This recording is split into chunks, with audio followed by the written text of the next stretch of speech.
Hi. First off, I'd like to thank everybody for coming today. My name is Curt. I'm a student at the University of Minnesota, currently working towards getting my career technical education certificate or credential so that I can teach a heavy equipment class in MCF-FRB, which is a prison in Faribault, Minnesota. I'd like to thank you all for coming. Today I have a group of human resource professionals here. We're going to talk a little bit about CTE. Some of the things we're going to discuss are what is career technical education, or what is CTE, who is career technical education for, where is career technical education, how did it start and where is it headed, when should CTE occur, and why this is important, and how to build a successful CTE program. First off, what is CTE? CTE is a career technical education model that prepares students for young and old for jobs that are high pay, highly skilled, and in high demand. Next thing is, who is CTE for? Basically, or most importantly, it's for the students. CTE students tend to graduate at a 90% rate as opposed to approximately 75% rate for non-CTE students. More than 75 or 70% of secondary students involved in CTE programs go on to some type of secondary, post-secondary education or trades, licensing certificate type programs. It makes them more employable, it leads to more productive lives, it gives them the tools to succeed in the workforce, and provides higher earnings. These earnings could be anywhere from $4,000 to $19,000 more a year than a humanities degree. Also, 25 or 27% of people with certificates or license earn more than someone with a Bachelor of Science or a Bachelor of Arts degree. The next group that CTE is for is industry, business and industry. It helps them because it helps them fill skilled jobs, which are the hardest jobs to fill. Gives them a more diverse hiring pool. If you have 3 qualified students or 3 qualified applicants, it's much better to have 28 qualified applicants so you can find somebody who fits with your business model and with the way you work. Research cites that over 800,000 jobs are now open in the trades, transportation, and utilities, with another 300,000 jobs in manufacturing. These make up 12 of the 20 fastest growing fields. And also it said in some of the research that I've done, of 55 million jobs that are created by 2020, 30% of those jobs will require some type of college, post-secondary education, certificate, or license to qualify for those jobs. The next group that CTE benefits, or who CTE is for, is the community and economy. Many states report that paybacks of 100 to 1,600% on each dollar invested in CTE programs. Certain states, this could mean billions of dollars in increased tax revenues, local business profits, services or better services, road maintenance, fire and police services, and better parks and schools. Where have we been with CTE and where are we going? CTE started around 1900, and at that time it focused mostly on industrial needs and agricultural needs. It was implemented to educate workers and homeowners, and most of these early acts provided some type of funding for this training. By the early 20s, there was evidence already that industry, educators, and labor were starting to work together. They formed the American Vocational Association. By the 1930s, this brought us to funding tied to work and school-based education. So now we're starting to see that there's a job, not only in the schools, there's a educational part of it, on-the-job training, that type of thing.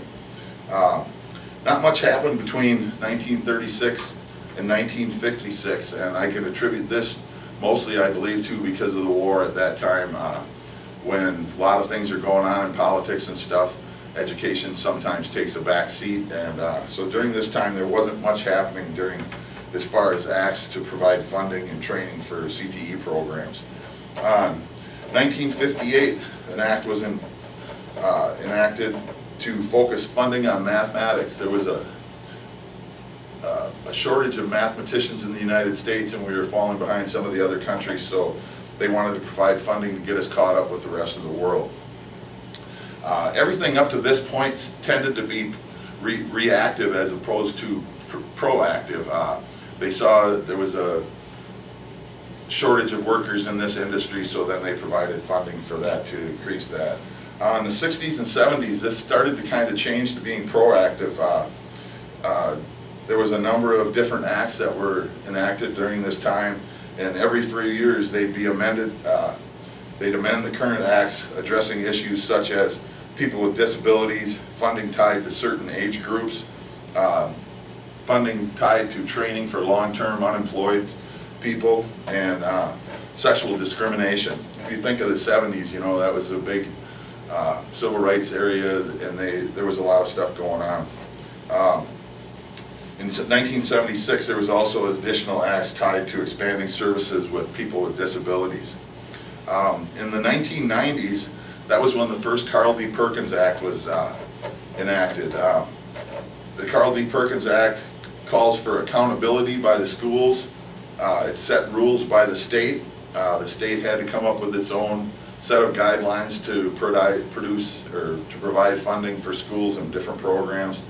And it focused on the needs of businesses for skilled workers. It also called for the schools to work with businesses to set up programs. And it called for the state to have a plan on how they were going to meet the needs and how they were going to use their funding that they got from this.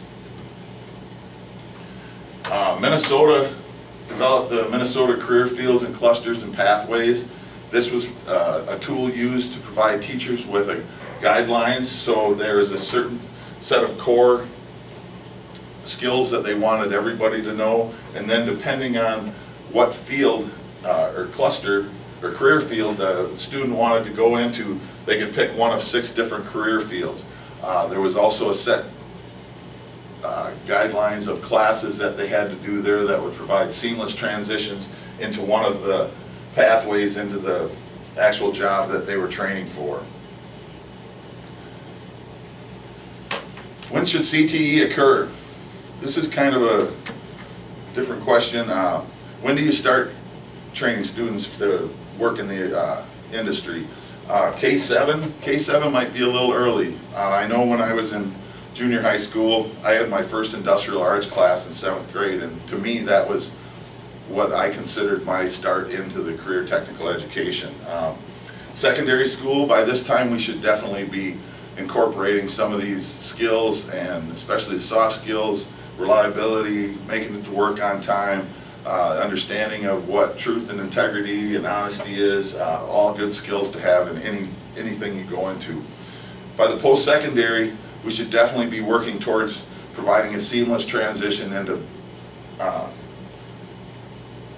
by the secondary we should be providing a seamless transition into post-secondary, so that when the students get to college or to a career technical education program, they're not required to take remedial classes before they can actually get into the field that they want to work into.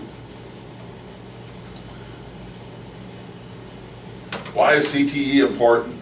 CTE is very important to meet industry's needs. Industry needs skilled workers. They have to fill these positions. If we can't fill these positions, a lot of these jobs will go overseas, or we'll bring somebody in from other countries to fill these positions. The next thing is to grow our economy. We need these jobs to keep these dollars in the United States and to provide our citizens with meaningful, high-paid, high-skilled jobs that are more than just a job, that are careers. The next thing is to compete in a global economy. The longer, or it seems like more and more now that these days, it's not what happens in Minnesota, it's not what happens in the United States. What happens in China actually affects what happens in the United States. We need to be able to compete and prepare our workers to compete in that and to work in that economy, in that global economy. So, how can we build a successful CTE program? First thing we need to do is to involve all the stakeholders. That means getting the students involved, getting the teachers involved, getting professionals from business and industry, having the